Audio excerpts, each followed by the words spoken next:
गौरी पुत्र गणेश भगवान की जय। चौथ माता की जय।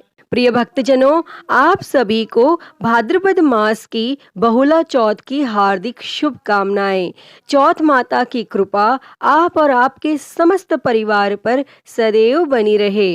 भक्तजनों, आज भाद्रपद मास की चतुर्थी तिथि है और इस तिथि को बहुला चौथ के नाम से जाना जाता है। और आज के दिन गायों की पूजा करने और बहुला चौथ की कथा सुनने से धन और संतान के सुख की प्राप्ति होती है और भगवान श्री कृष्ण जी के आशीर्वाद से सभी लौकिक और परलौकिक सुख प्राप्त होते हैं। तो भक्तजनों, आज हम इस वीडियो में बहुला चौथ और चौथ माता की बड़ी ही दुर्लभ कथा को सुनेंगे। तो आप सभी भक्तजन बड़ी ही श्रद्धा से, ध्यान पूर्वक और प्रसन्नचित्त मन से इन सभी कथाओं को पूरा अवश्य सुनिएगा। तो सभी प्रेम से बोलिए चौथ माता की जय। श्री गणेश जी भगवान की जय। द्वापर युग की बात है। द्वापर युग में जब भगवान विष्णु का कृष्ण रूप में अवतार हुआ, तब इनकी लीला में शामिल होने के लिए देवी देवताओं ने भी गोप गोपियों का रूप लेकर अवतार लिया और कामधेनु नाम की गाय के मन में भी भगवान श्री कृष्ण की सेवा का विचार आया और अपने अंश से बहुला नाम की गाय बनकर नंद बाबा की गौशाला में आ गई। और भगवान श्री कृष्ण का बहुला गाय से बड़ा ही स्नेह था। एक बार भगवान श्री कृष्ण के मन में बहुला की परीक्षा लेने का विचार आया। जब बहुला वन में चर रही थी, तब भगवान सिंह रूप में प्रकट हो गए और मौत बनकर सामने खड़े सिंह को देखकर बहुला भयभीत हो गई। लेकिन हिम्मत करके सिंह से बोली, हे वनराज, मेरा बछड़ा भूखा है। बछड़े को दूध पिलाकर मैं आपका आहार बनने वापस आ जाऊंगी। तब सिंह ने कहा कि सामने आए आहार को कैसे जाने दूं? तुम वापस नहीं आई तो मैं भूखा ही रह जाऊंगा। तब बहुला ने सत्य और धर्म की शपथ लेकर कहा कि मैं अवश्य वापस आऊंगी। और बहुला की शपथ से प्रभावित होकर सिंह बने भगवान श्री कृष्ण ने बहुला को जाने दिया और बहुला अपने बछड़े को दूध पिलाकर वापस वन में आ गई। तब बहुला की सत्य निष्ठा देखकर भगवान श्री कृष्ण अत्यंत प्रसन्न हुए और अपने वास्तविक स्वरूप में आकर कहा कि हे बहुला, तुम परीक्षा में सफल हुई और अब से भाद्रपद चतुर्थी के दिन गौ माता के रूप में तुम्हारी पूजा होगी और तुम्हारी पूजा करने वाले को धन और संतान सुख मिलेगा। तो सभी प्रेम से बोलिए बहुला चौथ माता की जय। भगवान श्री कृष्ण की जय। प्रिय भक्तजनों, आइए अब मनोकामनाओं को पूरी करने वाली चौथ माता की कथा को सुनते हैं। कहते हैं कि बहुला चतुर्थी के दिन चौथ माता और भगवान गणेश जी की कथा को अवश्य सुनना चाहिए। तो सभी प्रेम से बोलिए चौथ माता की जय। एक साहूकार था, उसको एक बेटा और बहू थे। बेटा और साहूकार के पास पूर्वजों का कमाया हुआ बहुत सारा धन था। दोनों कुछ काम नहीं करते, उसी धन संपत्ति से अपना गुजारा करते थे। और जब भी बहू गाय को रोटी देने नीचे जाती तो उसकी पड़ोसन पूछती, बहू क्या खाकर आई है? तब बहू कहती, ठंडी बासी खाकर आई हूँ। तब एक दिन साहूकार के बेटे ने यह बात सुन ली और उसने अपनी माँ को सारी बात बताई और पूछा, माँ, तू रोज गर्म गर्म खाना परोसती है, तब भी तेरी बहू पड़ोसन से ठंडी बासी खाकर आई हूँ ऐसा क्यों कहती है? तब माँ ने कहा, बेटा, मैं तो चारों थालियां एक समान लगाती हूँ, पर यदि तेरे को विश्वास नहीं हो तो कल अपनी आंखों से देख लेना। और फिर दूसरे दिन बेटा तबीयत खराब होने का बहाना करके लेट गया और उसने देखा कि उसकी पत्नी ने खीर खांड का गर्मा गर्म भोजन किया और रोजाना की तरह वो नीचे उतरी। तब पड़ोसन ने पूछा, बहू क्या खाकर आई है? और उसने वही रोजाना वाला जवाब दिया। तब उसके पति ने उसका हाथ पकड़ लिया और पूछा, अभी तो तू गर्म गर्म खाना खाकर आई है, फिर झूठ क्यों बोला? तब उसकी पत्नी ने कहा, ये धन न तो आपका कमाया है और ना ही आपके पिताजी का। अगर इसी तरह धन खर्च करते रहे तो एक दिन गरीब हो जाएंगे। तब उसके पति को अपनी पत्नी की बात बुरी लगी और वह कमाने के लिए विदेश चला गया और यहाँ उसकी पत्नी 12 महीने की चौथ का व्रत किया करती थी।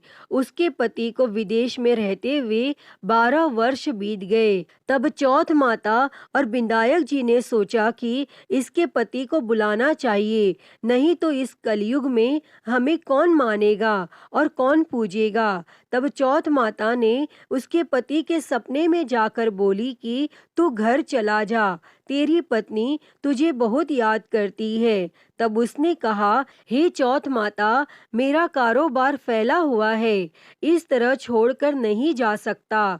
तब चौथ माता ने कहा, कल प्रातः स्नान ध्यान से निवृत्त होकर पूजन कर घी का दीपक जलाकर चौथ माता विनायक जी भगवान का नाम लेकर बैठ जाना, हिसाब हो जाएगा, देने वाले दे जाएंगे, लेने वाले ले जाएंगे। और उसने सुबह उठकर वैसा ही किया और उसका सारा कारोबार एक दिन में ही सिमट गया। और फिर जब वह घर जा रहा था तो रास्ते में एक सांप जलने के लिए जाता हुआ मिला। तब उसने सोचा सांप जल जाएगा और उसने सांप को सिसकार दिया। तभी सांप ने कहा, हे पापी दुष्ट, मैं तो अपनी सर्प योनि से मुक्ति पाने जा रहा था, लेकिन तूने मुझे सिसकार दिया, इसीलिए मैं तुझे डसूंगा।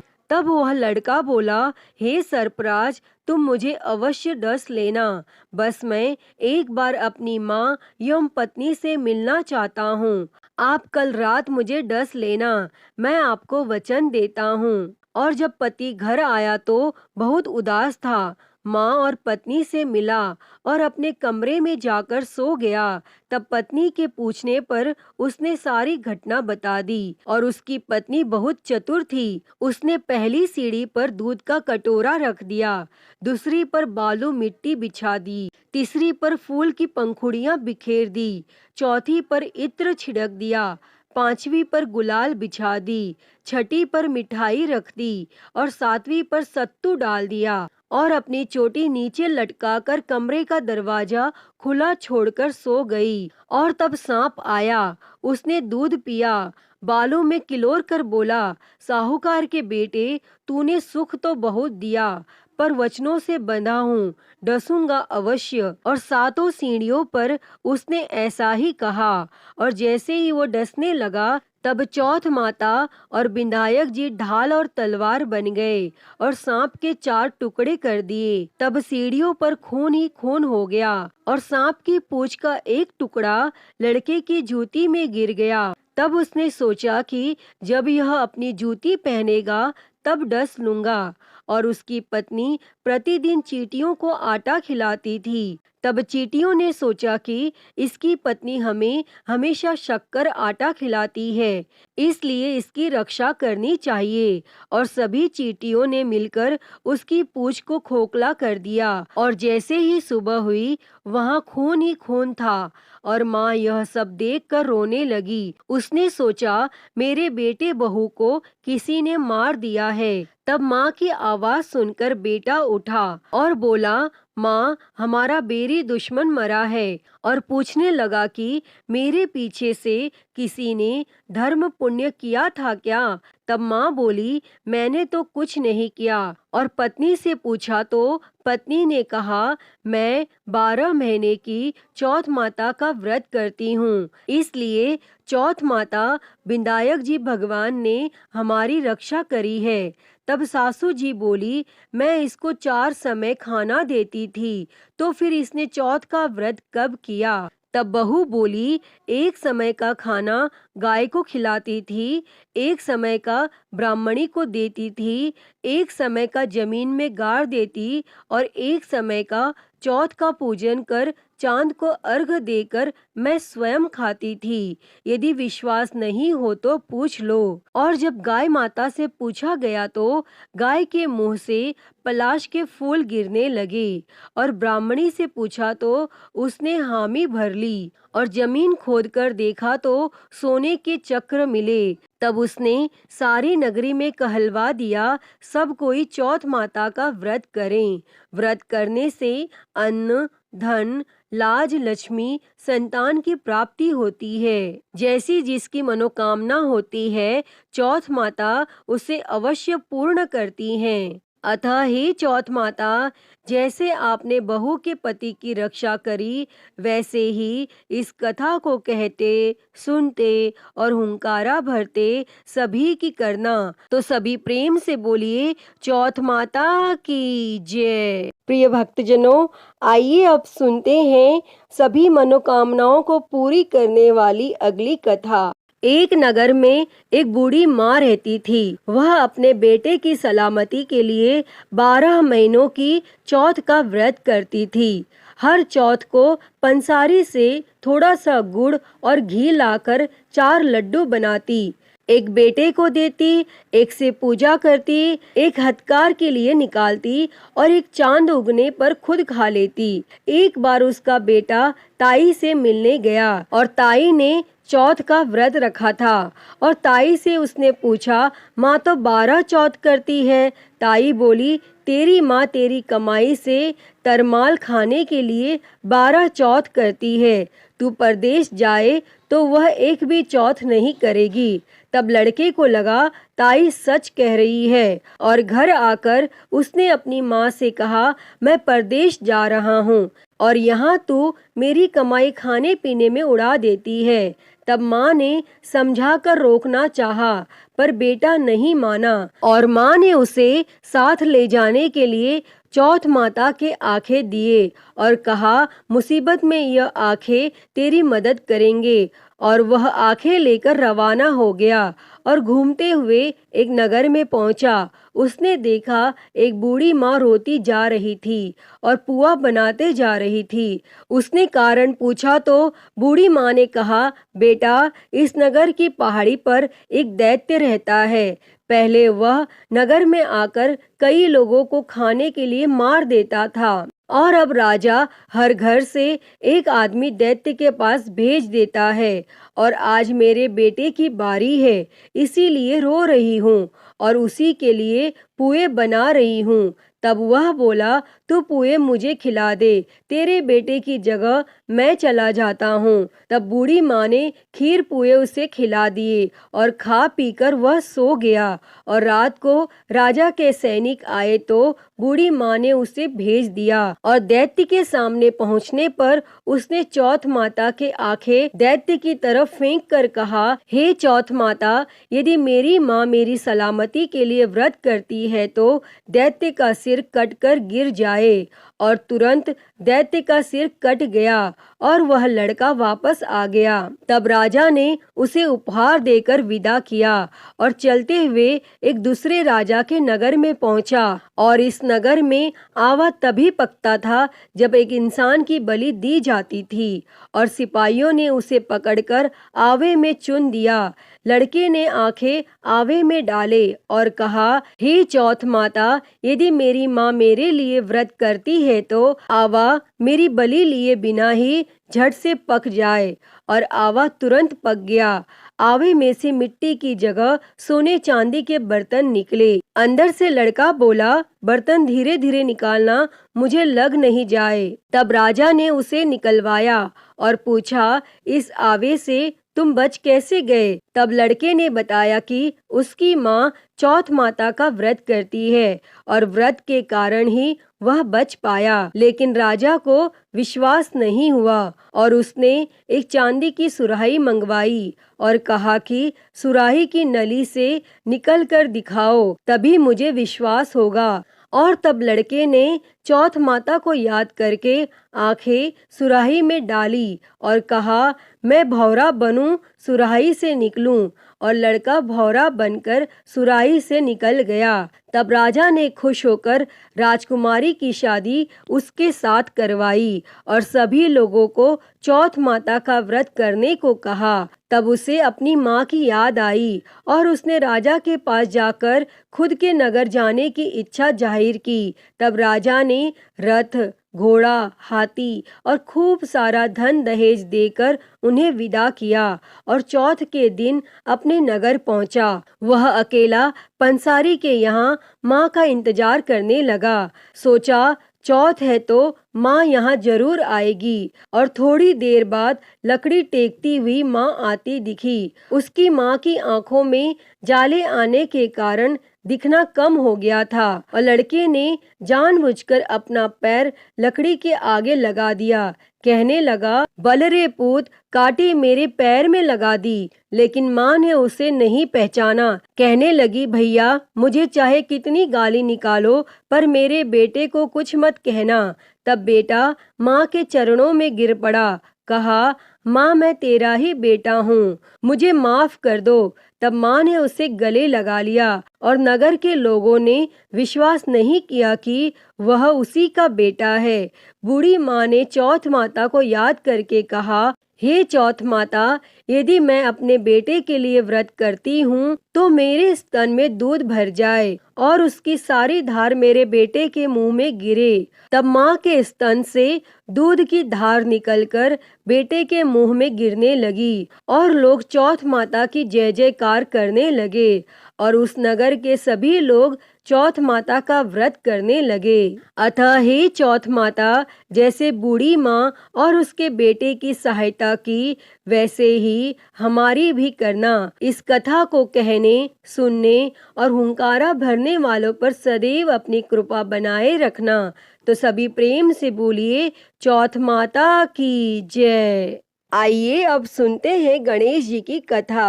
तो सभी प्रेम से बोलिए, गणेश जी भगवान की जय, सर्वदेवी देवता की जय। माता पार्वती जी ने भगवान गणेश जी से पूछा कि हे पुत्र, भादो कृष्ण चतुर्थी को संकट नाशक चतुर्थी कहा गया है। अतः उस दिन का व्रत किस प्रकार किया जाता है, मुझे समझाकर कहिए।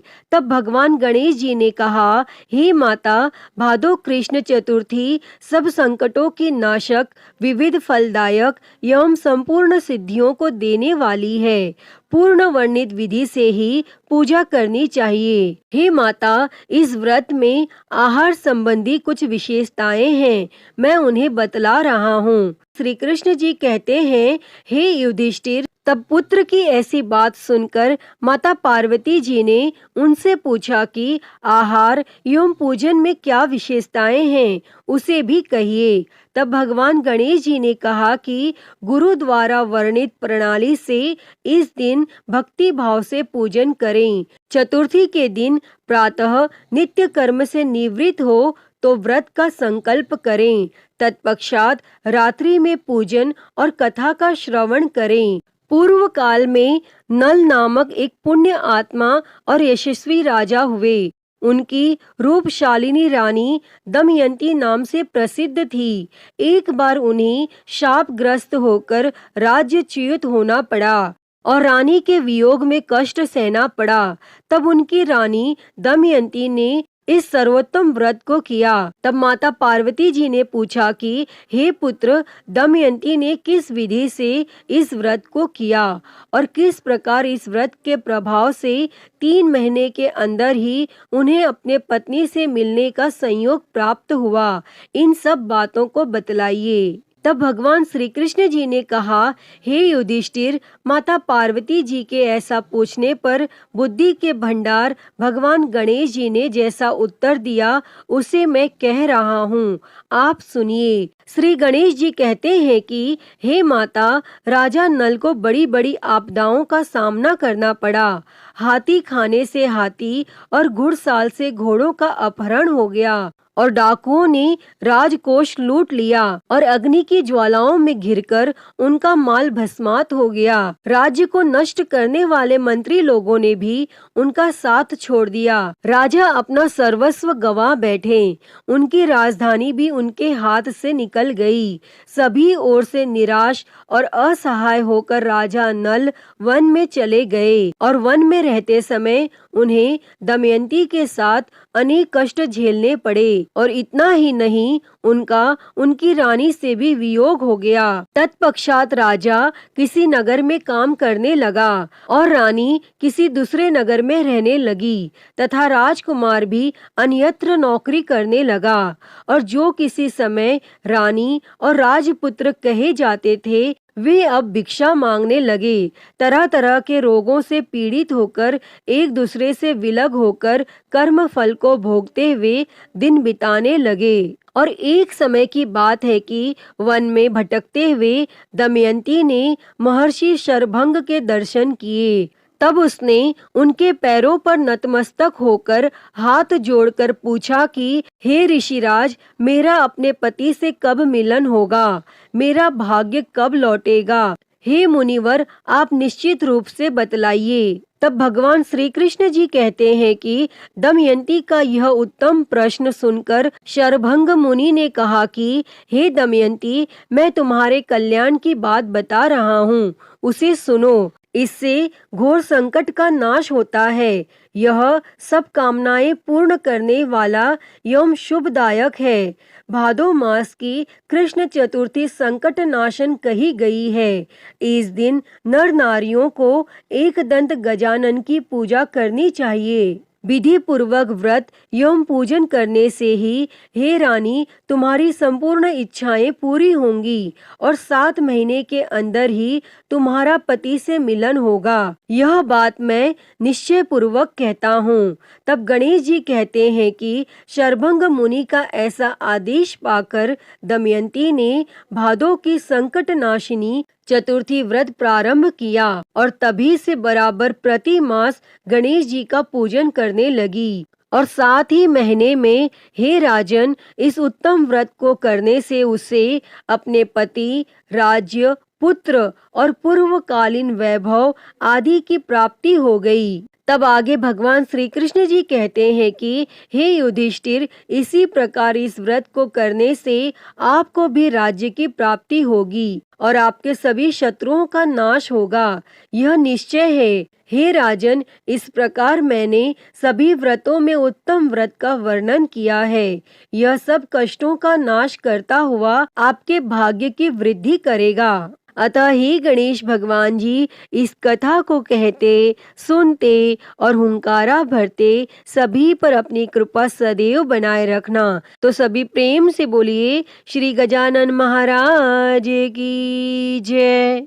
प्रिय भक्तजनों, तो मैं उम्मीद करती हूँ कि आपको आज की यह कथा पसंद आई होगी और अगर वीडियो अच्छी लगी हो तो इसे लाइक करें, ज़्यादा से ज़्यादा शेयर करें और कमेंट में गणेश जी महाराज की जय लिखना ना भूलें और हरिहर भक्ति चैनल को सब्सक्राइब कर नोटिफिकेशन बेल को ज़रूर ऑन कर लें। हर हर महादेव। धन्यवाद।